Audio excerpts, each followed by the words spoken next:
मैं अपने YouTube channel math bye Vipin sir पे आपका स्वागत करता हूँ।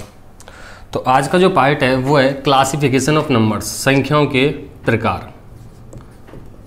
संख्याओं के प्रकार। तो जो संख्या होती हैं ये होती हैं अपने पास में दो प्रकार की, एक तो वास्तविक और दूसरी होती है अवास्तविक। अवास्तविक कोई काल्पनिक कहा जाता है, वास्तविक मतलब रियल नंबर्स हो गए, अवास्तविक मतलब इमेजिनरी नंबर्स हो गए, काल्पनिक नंबर। इसके बाद में अवास्तविक संख्याएं जो होती हैं वो होती हैं अंडर रूट में नेगेटिव इंटीजर या ऋणात्मक संख्या। जैसे -1 है, अंडर रूट -2 है, अंडर रूट -3 है। ये सारे के सारे क्या कहलाते हैं? अवास्तविक संख्या, इमेजिनरी नंबर्स कहलाते हैं। ठीक है, अंडर रूट -1 की वैल्यू होती है आयोटा, और एक वास्तविक संख्या, एक रियल नंबर और एक इमेजिनरी नंबर मिलकर बनाते हैं कॉम्प्लेक्स नंबर, सम्मिश्र संख्याएं। वो तुम्हारे टॉपिक में है नहीं, तो हमें पढ़ना कौन सा है? वास्तविक संख्याएं। तो वास्तविक संख्याएं जो होती हैं हमारी, ये होती है हमारी 3। पहली पूर्णांक, दूसरी पूर्ण संख्या, तीसरी प्राकृत संख्या, और चौथे टाइप में चले जाता है परमेय और अपरमेय, जिसको कह सकता हूं मैं भिन्न। ठीक है, पूर्णांक आ जाता है इंटीजर को, पूर्ण संख्या कहा जाता है होल नंबर्स को, और प्राकृत संख्या कहा जाता है नेचुरल नंबर्स को, और भिन्न जो होती है ये हो जाती है तुम्हारी फ्रैक्शन।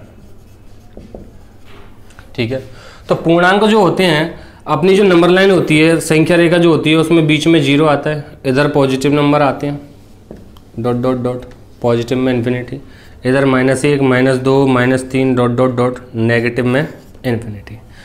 अगर ये पूरा ग्रुप लेके चलता हूँ तो ये तो कहलाता है तुम्हारा पूर्णांक, इंटीजर। अब पूर्णांक जो होते हैं ये दो प्रकार के हो जाते हैं तुम्हारे, एक तो समपूर्णांक और एक विषम पूर्णांक, मतलब इवन इंटीजर और ऑड इंटीजर। ठीक है, अगर मैं इनको 0 से स्टार्ट करता हूं तो ये कहलाती है तुम्हारी पूर्ण संख्या। क्या कहलाती हैं? पूर्ण संख्या, होल नंबर्स। और यदि इनको हमने 1 से स्टार्ट किया तो ये कहलाती है तुम्हारी प्राकृत संख्या। ठीक है, संख्या कितने प्रकार की हैं? 2, वास्तविक और अवास्तविक। अवास्तविक सिलेबस में नहीं है। वास्तविक के 4 प्रकार बताए, पूर्णांक, पूर्ण संख्या, प्राकृत और भिन्न। पूर्णांक आ जाता है नंबर लाइन, बीच में 0, इधर पॉजिटिव नंबर्स और इधर नेगेटिव नंबर्स, वो सारे मिलकर क्या कहलाते हैं तुम्हारे? पूर्णांक। मतलब अंक पूर्ण होना चाहिए, डिजिट कंप्लीट होना चाहिए, वो सारे के सारे क्या कहलाएंगे तुम्हारे? पूर्णांक। अब पूर्णांक जो होते हैं दो प्रकार के होते हैं, कौन कौन से? एक तो समपूर्णांक और दूसरा कौन सा होता है? विषम पूर्णांक, मतलब इवन नंबर्स और odd numbers, even integer, odd integer. इसके बाद में होल नंबर्स किन्हें कहते हैं? अगर मैं 0 से स्टार्ट करता हूँ पॉजिटिव इंटीजर में, ठीक है, वो सारे सारे क्या कहलाएंगे तुम्हारे?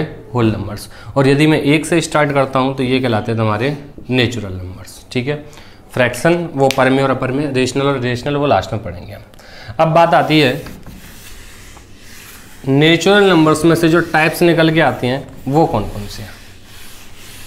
देखिए,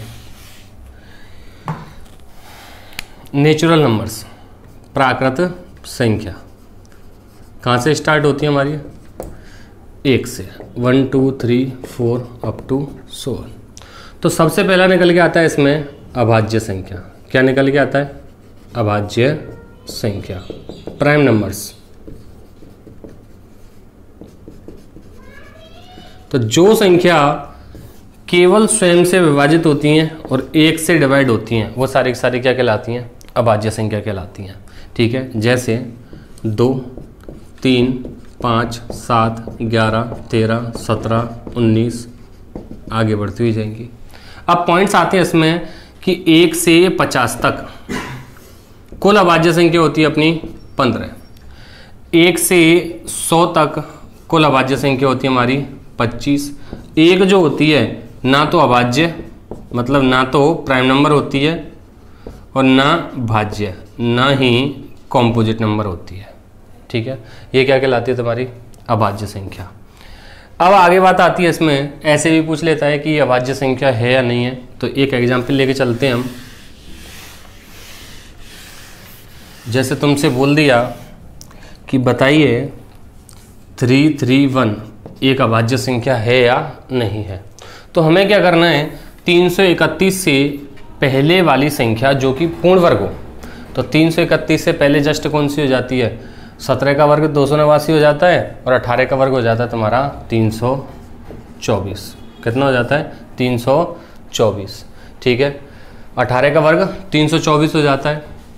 अब 324 जो था 18 का वर्ग, मतलब मुझे ये 18, 17, 16, 15, 14, 13, 12, 11, 10, 9, 8, 7, 6, 5, 4, 3, 2, एक से तो डिवाइड होगी।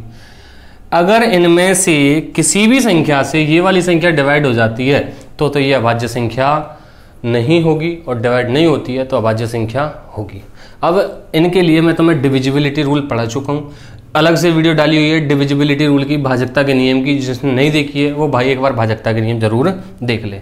तो भैया देखो 2 से डिवाइड नहीं होगी क्योंकि ये विषम संख्या है, 4 से नहीं होगी, 6 से नहीं होगी, 8 से नहीं होगी, 10, 12, 14, 16, 18 ये तो डायरेक्टली आउट हो रहे हैं। 3 की भाजकता का नियम क्या होता है, अंकों का योग 3 से डिवाइड होना चाहिए। 9 की भाजकता का नियम क्या होता है, अंकों का योग 9 से डिवाइड होना चाहिए। 3 और 3 6 और 1 7, 3 से भी नहीं होगी, ना ही 9 से होगी। Clear.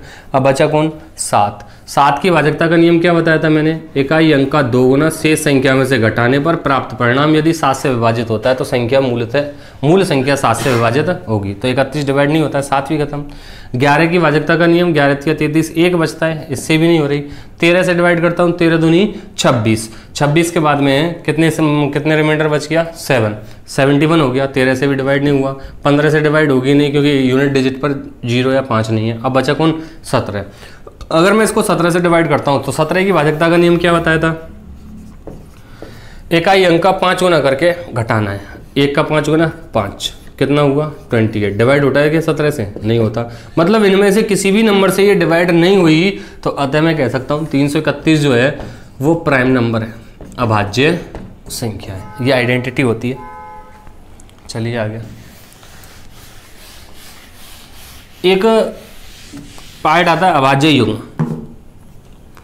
Pair of prime numbers, अभाज्य युग्म। अभी लेटेस्ट सीटेट में पूछा गया है अभाज्य युग्म कितने होते हैं 1 से 100 तक। तो भैया अभाज्य युग्म जो है ये कहा जाता है या तो 2 क्रमागत अभाज्य संख्या, 2 क्रमागत अभाज्य संख्या, ऐसे याद रखो, 2 क्रमागत अभाज्य संख्या का जो युग्म बन के आएगा जोड़ा वो कहलाएगा अभाज्य युग्म। अगर मैं 1 से 100 तक की बात करता हूं तो 1 से 100 तक पहले अभाज्य संख्या लिखनी होंगी हमें, 2, 3, 4 नहीं होती, 5, 7, 11, 13, 17, 19, 23, 24, 25, 26, 27, 28, 29, 30, 31 होती है, 32 नहीं होती, 33 नहीं होती, 34, 35, 36, 37 होती है, 38 नहीं होती, 39 नहीं होती, 41, 43, 47, 47 के बाद में 49 नहीं होती, 51, 53, 57 नहीं होती, 59, 61, 61 के बाद में 63 नहीं होती, 65 नहीं होती, 67, 69 नहीं होती, 71, 73, 73 के बाद में 75 नहीं होती, 77 नहीं होती, 79, 83, 87 नहीं होती, और 91 नहीं होती, 93 नहीं होती, 97। अभी मैंने बताया था 1 से 100 तक की अभाज्य संख्या जो होती है वो टोटल 25 होती है। काउंट करते हैं, 1, 2, 3, 4, 5, 6, 7, 8, 9, 10, 11, 12, 13, 14, 15, 16, 17, 18, 19, 20, 21, 22, 23 और 24। एक संख्या हमसे रह रही है, कौन सी रह रही है, 2, 3, 5, 89 रह गई थी, उसमें से 89 रह गई थी। तो यहाँ पे 1 से 100 तक कितनी अभाज्य संख्या होगी अपने पास में, 25। ठीक है। अब 2 क्रमागत अभाज्य संख्या, अगर अभाज्य युग्म की हम बात करें तो अभाज्य युग्म का मतलब होता है या तो 2 क्रमागत प्राकृत अभाज्य संख्या होंगी, मतलब 2 कॉन्जुगेटिव नेचुरल प्राइम नंबर्स होंगे, या फिर 2 क्रमागत विषम अभाज्य संख्या होंगी। ठीक है, 2 कॉन्जुगेटिव ओड प्राइम नंबर्स होंगे। तो मैं पेयर बनाता हूँ यहाँ, 2, 3 का एक पेयर बन जाएगा क्योंकि 2 के बाद में 3 आता है। 5, 7 विषम संख्या आ रही है, ओड नंबर आ रहे हैं। ठीक है, 11, 13 हो जाएगा, 17, 19 एक ये पेयर हो जाएगा, 23, 29 नहीं होगा क्योंकि 23 के बाद में 25, 25 अभाज्य संख्या नहीं होती।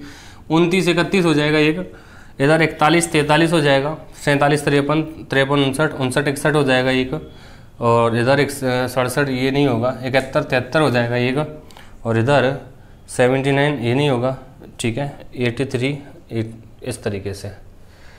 तो ये पेयर बने 1 2 3 4 5 6 7 और 8। तो मैं कह सकता हूँ 1 से 100 तक जो अभाज्य युग्मों की संख्या होती है वो कितनी होती है? 8। ये क्वेश्चन अभी सीटेट में लेटेस्ट आया हुआ है। चलिए आगे। तो यहाँ अभाज्य संख्याओं की बात हो गई। अभाज्य युग्मों की बात करें तो 8 होते हैं। अब बात आती है अभाज्य संख्या में सबसे छोटी अभाज्य संख्या कौन सी होती है? 2। 2 जो है एक सम अभाज्य संख्या है। केवल एकमात्र सम अभाज्य संख्या कौन सी है? 2। और बाकी की शेष अभाज्य संख्या कौन सी होती हैं? विषम होती हैं। ठीक है, जैसे मैं एक एग्जांपल यहाँ पे लिखा हुआ है पिछली बार अभी 2 3 5 7 11 इस तरीके से। तो 2 जो है वो केवल एकमात्र समअभाज्य संख्या है। बाकी की जितनी भी अभाज्य संख्या होंगी वो सारी की सारी कैसी होंगी? विषम होंगी, ओड होंगी। अगली बात करें तो अभाज्य के बाद में अभाज्य संख्याओं को ही रूढ़ संख्याएं कहा जाता है। ध्यान रखना, रूढ़ संख्या अभाज्य संख्या दोनों में से कैसे भी पूछ ले तो अभाज्य संख्याओं को ही रूढ़ संख्याएं कहा जाता है। तो अभाज्य संख्या के बाद में यदि हम बात करते हैं तो अभाज्य के बाद में बात आती है भाज्य या संयुक्त या कंपोजिट नंबर। तो जस्ट अपोजिट हो जाएगी डेफिनेशन। तो वहां तो के सेल्फ और 1 से डिवाइड होती थी, यहां पे सेल्फ से भी डिवाइड होगी प्लस अदर्स नंबर से भी डिवाइड होगी। वो सारी की सारी क्या कहलाएंगी तुम्हारी? भाज्य या संयुक्त। बात चल रही थी नेचुरल नंबर्स की। तो 1 2 3 4 5 6 7 8 इस तरीके से था। 1 को ना तो भाज्य मानते ना ही अभाज्य। 2 अभाज्य संख्या थी, 3 अभाज्य संख्या थी, 4 अभाज्य नहीं थी, क्योंकि 4 2 से डिवाइड होती है और 4 से डिवाइड होती है, सेल्फ से भी होती है और अदर नंबर से भी डिवाइड होती है। 6 2 से डिवाइड होती है, 3 से होती है और 6 से होती है। मतलब सेल्फ से जो होती है अदर नंबर से भी डिवाइड होती है। इस वजह से 6 जो है वो कैसी संख्या होगी? संयुक्त संख्या। अगर तुमसे पूछ लिया जाए स्मॉलेस्ट कंपोजिट नंबर, न्यूनतम संयुक्त संख्या या भाज्य संख्या, तो वो कौन सी होगी? 4। ठीक है, चलिए आगे बात करें। ये बात है यहाँ पे भाज्य संख्या तक। सहअभाज्य संख्या एलसीएम एचसीएफ में यूज हुई थी ये सहअभाज्य, वहाँ भी मैंने इसका जिक्र किया था। सहअभाज्य संख्या कहा जाता है सॉरी को प्राइम नंबर्स को को प्राइम नंबर्स कहा जाता है। वे संख्याएं जिनका HCF 1 प्राप्त होता है, वो सारी की सारी संख्या क्या कहलाती हैं? सहअभाज्य। जैसे 15 16 इनका HCF यदि मैं निकालता हूं तो क्या आएगा? 1 निकल के आएगा। तो ये संख्या कैसी कहलाएंगी? सहअभाज्य। जैसे 13 21 इन दोनों में कोई फैक्टर कॉमन नहीं है, कैसी कहलाएंगी? सहअभाज्य। जैसे 28 इधर ले लिया मैंने 33, तो इन दोनों में कोई भी फैक्टर कॉमन नहीं आएगा, ये कैसी कहलाएंगी? सहअभाज्य, को प्राइम नंबर्स। ठीक है, तो सहअभाज्य संख्या हो गई अपनी। सहअभाज्य संख्या के बाद में बात आती है तुम्हारी परमेय और अपरमेय, रेशनल नंबर और इरेशनल नंबर। ठीक है, तो डेफिनेशन सब लोग जानते हैं, बचपन से ही पढ़ते आते हैं। रेशनल नंबर परमेय संख्या उन्हें कहा जाता है जो P/Q की फॉर्म में लिखी जा सके, जहाँ पे Q should not be equals to 0, Q 0 के बराबर नहीं होना चाहिए। रेशनल नंबर जिन्हें P/Q की फॉर्म में ना लिखा जा सके। लेकिन जो मेन मुद्दा है वो है आइडेंटिटी, कि हमें पहचान होनी चाहिए कि अभाज्य संख्या परमेय संख्या कौन सी होती है और अपरमेय कौन सी होती है। स्क्वायर रूट में n जो है नॉट ए परफेक्ट स्क्वायर,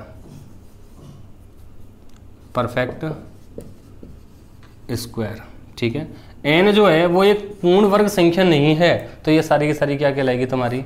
अब इरेशनल नंबर कहलाएगी। ठीक है, या फिर P/Q जो है, P और Q बोथ, ये दोनों की दोनों पूर्णांक होने चाहिए, इंटीजर होने चाहिए, तो वो कहलाएगी तुम्हारी रेशनल नंबर, अदरवाइज क्या कहलाएगी? Rational number. ठीक है, जैसे मैं बात करता हूँ √3 रेशनल है या रेशनल, इसके नीचे 1 लगा सकता हूँ। P/Q फॉर्म में तो आ गया, लेकिन √3 और 1 तो इंटीजर है लेकिन √3 नहीं है, तो ये वाली जो संख्या होगी √3 वो क्या कहलाएगी तुम्हारी? इरेशनल। जैसे बात करें 1 में √5 + 2, अगर मैं इंटीजर में इंटीजर ऐड करता हूं तो इंटीजर ही आता अपने पास में, लेकिन यहाँ पे √5 जो है √5 जो है इसको सॉल्व करने पर एक इंटीजर नहीं आता है, फिक्स वैल्यू नहीं आती है। इस वजह से 2 में ऐड करूंगा। जैसे अगर मैं बात करूँ √5 की जो वैल्यू होती है वो होती है 2 कुछ समथिंग होती है ना, 3 ले लेते हैं, इसकी वैल्यू याद है 1.732 के समथिंग होती है इस तरीके से वैल्यू। अगर ये वाली वैल्यू यहाँ पुट करता हूँ तो ये वैल्यू फिक्स नहीं है अपने पास में। जब तक ये वैल्यू फिक्स नहीं है तो नीचे वाली वैल्यू फिक्स नहीं आ सकती, और नीचे वाली वैल्यू फिक्स नहीं आएगी तब तक मैं इसको इंटीजर नहीं कहूँगा। मतलब P और Q दोनों की दोनों क्या होना जरूरी है, इंटीजर, तब वो कहलाएगा तुम्हारा रेशनल नंबर। जैसे स्पेशली जितने भी सिंबल होते हैं, पाई अपना पाई के नीचे आप 1 लगा सकते हैं, लेकिन पाई जो है वो इंटीजर में आता है कि कहीं भी नहीं आता, तो ये क्या कहलाएगी तुम्हारी रेशनल। अगर 22/7 उसने स्पेशली बोल दिया तो 22 भी इंटीजर है और 7 भी इंटीजर है, इसका मतलब 22/7 जो नंबर होगा वो क्या कहलाएगी तुम्हारी रेशनल नंबर। ठीक है, अगर मैं 0 की बात करता हूँ तो 0 के नीचे हम 1 लगा सकते हैं, और 0/1, 0 भी इंटीजर है 1 भी इंटीजर है, इसलिए 0 जो होगी वो कैसी नंबर होगी, रेशनल नंबर। तो ये था तुम्हारा क्लासिफिकेशन ऑफ नंबर्स यहाँ तक। ठीक है, यहाँ से कम क्वेश्चन आते हैं, लेकिन थोड़ी सी नॉलेज होनी चाहिए हमें कि किस तरीके से कौन सी संख्या कहाँ से पुट होती है और किस तरीके से होती है। ठीक है, थैंक यू।